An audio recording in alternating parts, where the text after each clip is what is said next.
মাত্র 220 টাকায় 1 কয়েল তার নাকি দিচ্ছেন? জি ভাই 220 টাকায় অরিজিনাল চায়না তামা, 2 টাকা 20 পয়সা কিনবে 20 টাকা বিক্রি করবে। আচ্ছা, এটা 1476 220 টাকা। আচ্ছা। এরপর 1376 হলো আপনার 350 টাকা ববিন, আর আচ্ছা। কয়েল হলো আপনার 320 টাকা। 4076 ববিন হলো 450, কয়েল হলো আপনার 420।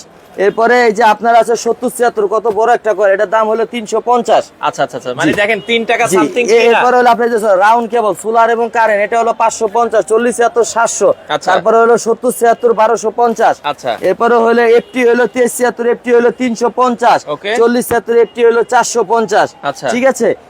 এরপর কেউ যদি ববিন নিতে চায়, এই যে দেখেন ভাই ববিন, এই যে ববিনের কালেকশনও আছে, এগুলো জি। কি 1 কয়েল কিনলে পাইকারি দাম? জি ভাই, এটা আমরা 1 কয়েল কিলো পাইকারি দাম দিয়ে থাকি। এই যে এই দেখেন, এই যে আপনার এই যে 1.3 চায়না তামা ফায়ার প্রুফ 300 টাকা। এরপর 2.0 400 টাকা। আচ্ছা। এরপরে হলো 3RM 1000 টাকা। 4.5 1200 টাকা। 6RM 1400 টাকা। আচ্ছা। 7RM 1600 টাকা। এভাবে করে দাম প্রতিটা সাইজে আছে। তো যারা নিতে চান দর্শক, মোরল ইলেকট্রিক অ্যান্ড ইলেকট্রনিক্স, ঢাকার গুলিস্তান, রমজান উপলক্ষে হিউজ পরিমাণ ডিসকাউন্ট রয়েছে। বাংলাদেশের যে কোনো প্রান্ত থেকে আপনারা চাইলে তাদের কাছ থেকে এই তারগুলো নিতে পারেন।